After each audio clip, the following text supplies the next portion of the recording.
and accessible lifelong education to produce globally competitive college education in a state university or college.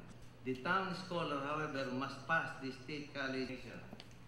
Today, we will award 130 deserving public high school graduates who have been chosen as their municipality's town scholar.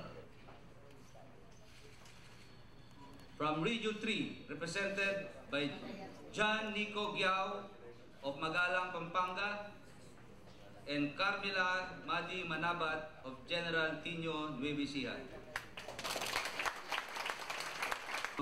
But we have just been informed that the representative cannot make it this morning.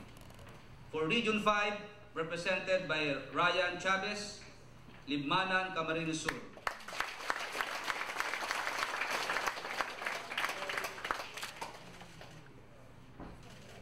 Region 6, represented by Ellen Pecanya, Saraga, Iloilo. Kudarat could not make it as well today.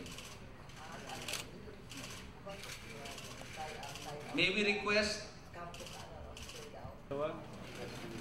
two batches sila, no? That's Magal eh.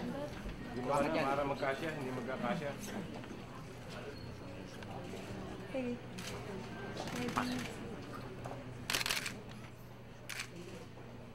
May we also request the mayors and the CHED commissioners to join